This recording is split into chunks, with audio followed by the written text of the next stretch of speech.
Like one of the threats I made. I was like, hey, if you don't leave that snake alone, I'm going to run across this area here and I'm going to donkey kick you like you've never been kicked off of that snake.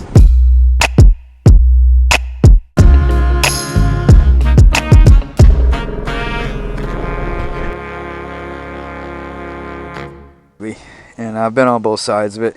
When I was saved, I was saved at gunpoint, like I say, where I went to this church. Long story, very, very short. I went to this church, and these two pastors, these old codger vulture-looking guys, said, "Hey, would you come over?" I was there chasing a girl. I was 12 years old, and they brought me over to this place where their personage, the house that they give to the pastor, and it was kind of weird. I didn't know what was going on, and they made us kneel in front of this thing, and they started, going over the Lord's Prayer and doing all these things to try to save us, and it was just horrible, and it was awkward. When I started in my heart, I was like, I ain't doing this, and I tried to stand up, and they held me down, and like they needed to exercise a 12-year-old boy just because he was there chasing a girl, and I was within my bounds and rights, ethically and morally. I wasn't doing anything wrong, bad, and to this day, men and boys like women, and there's nothing wrong with that. It's the natural order of things. And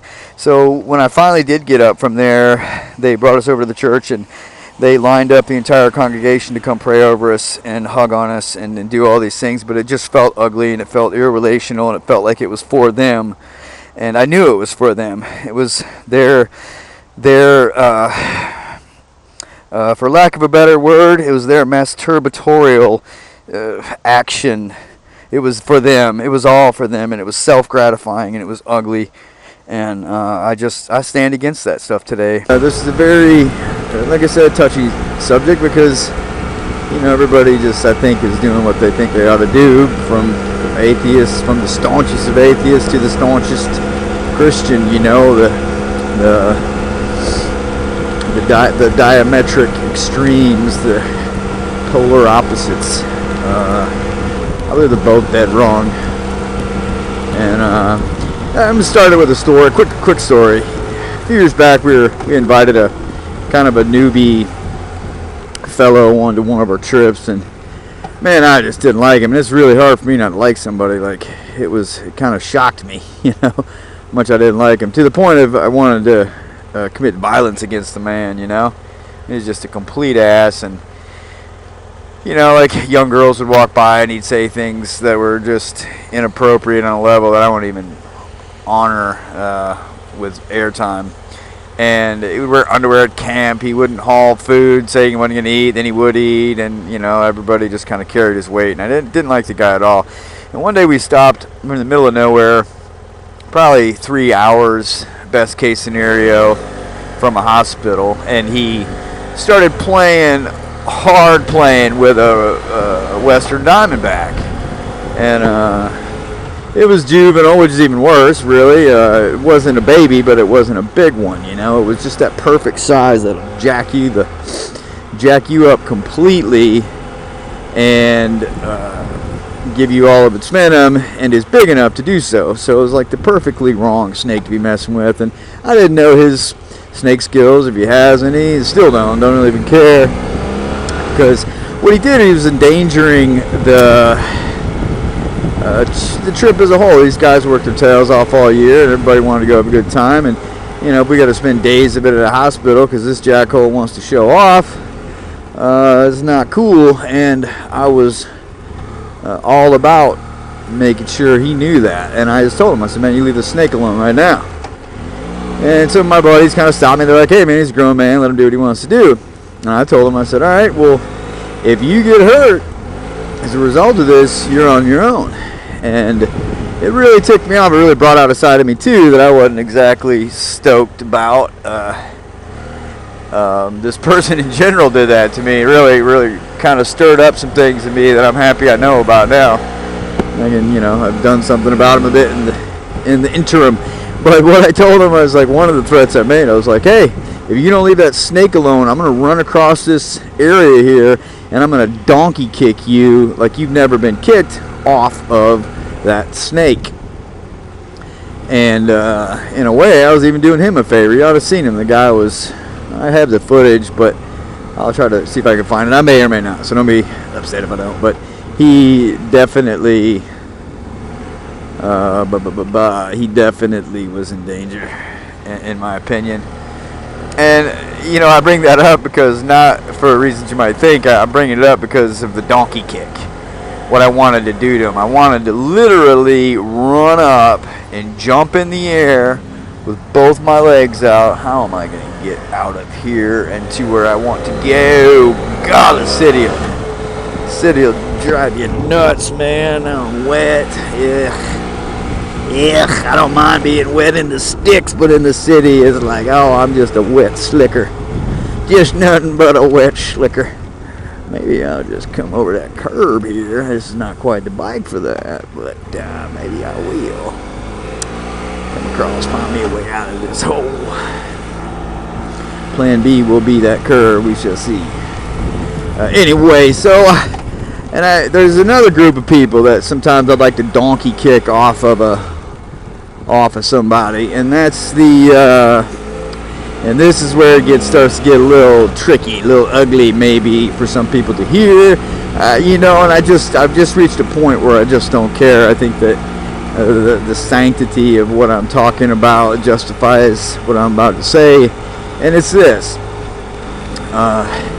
Jesus was relational.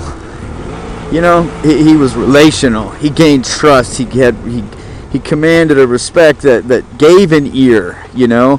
And what I see a lot today in these personal quota quests of saving souls sometimes out in the streets are people just kind of like gunpoint saving people. And what I mean by that is putting them in such awkward positions that they like have to relent. They have to, you know, they get invited to some church thing, right? And they're like, oh God, you know, I don't really know about these people, but I'm going to go. I sense something, I feel something, you know. And so they go, and the people there are talking about before that person even gets there. All right, so-and-so's coming. They're this, and they're that, and they're this by our standards, and by our standards they're this, and they need this by this standard, and this, blah, blah, blah, blah, blah, blah. And by the time the person gets there, everybody's already kind of looking sideways at them, right? And I've been the person too.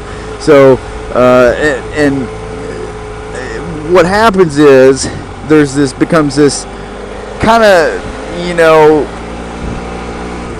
agenda of sorts that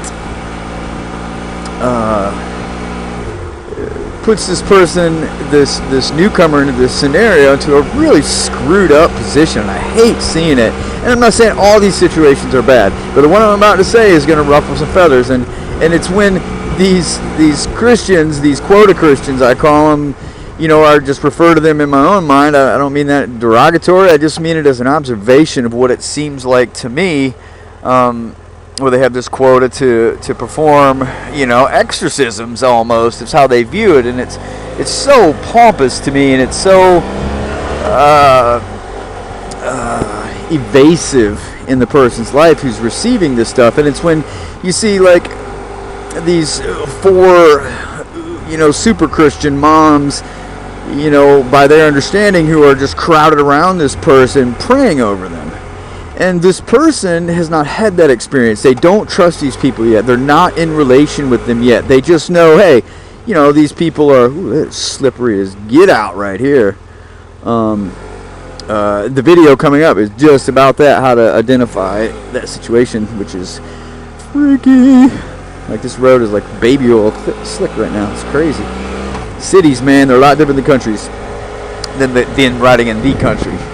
So what I'm talking about is this, they get over them and this prayer, but I've seen it go on for hours, where I've been that person too, where most of the time that person is huddled up in that, entombed in that thing they don't understand, wondering, how can I die to escape this? Like, what would be the easiest way out, no matter what, to get myself out of this position that I don't understand, I don't like, it feels intense, yes, I feel things, yes, but for the most part, for me right now, it's, I feel like I want to explode to most readily get out of this situation. And the prayer just doesn't appear to be for the person, and it doesn't seem to be doing anything but just creating this gap in them between what seems right and good and fair, and it just hurts them, in my opinion. And a lot of people disagree with that. I'm certain, and I really don't care. Like, I'm not looking for friendships, and I'm not looking for necessarily for concurrence.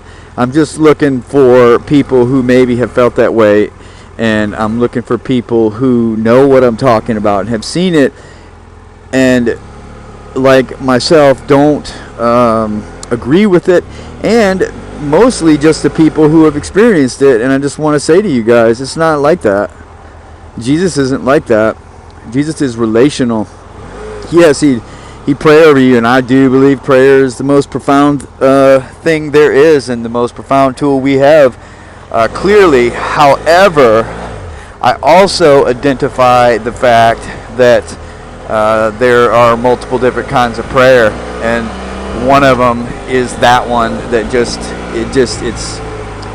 it's not cool. It's not for the person, really. It's just a bunch of people from outward appearances who are trying to up their notches, trying to get this person across the way to hear from them. It almost looks like some sort of rap contest, and it's just irritating as could be to me when I see it happening. And again, this isn't all those situations. This is not all circumstances where that is happening, and probably a minority of them. But in certain circles I've been in, I've seen some of the least equipped people there is just set on praying over somebody like a test subject, like you might sick a young bulldog on a small pig or something to train them to hunt. I mean, there's casualties in it. And I just want to point that out. And again, finally, in conclusion, I just want to say, hey, if you have been a part of that, that's not Jesus. That's just people, and people do stupid stuff. And I don't blame all those people too. But I've seen so much of it that I just want to sometimes run up and just donkey kick them off the person and be like, hey man, be their friend, do something for them, be a part of their life, help them, and start to gain a trust in them so they want to hear you and they want to hear what you have to say. Don't put them in this situation where they're in front of all these people and they experience this, more guilt and shame, the very guilt and shame that brought them away from Jesus to begin with, or created the distance between them to start with. And and it's not the way, and it's not fair, and stop it. Freaking stop it. Do the work. Get in their hearts. Be their friend. Man, they don't know about all this stuff you're talking about. And it just does nothing. It does the opposite of what you think. And I think if you've done this and you know what I'm talking about, you can concur that you would have to see in some way that I'm not being mean or ugly, and I'm not denouncing the power of prayer in any capacity. Again, I will state, prayer is at the end of the day, it's everything, and the only thing that we have is our faith, in my opinion. And I think even the polarity, the polar opposite believers do the same thing. They just hold to their guns by all means. So we're not all that different. None of us are. And the people who are doing what I'm saying, I beg of you to stop. Amen.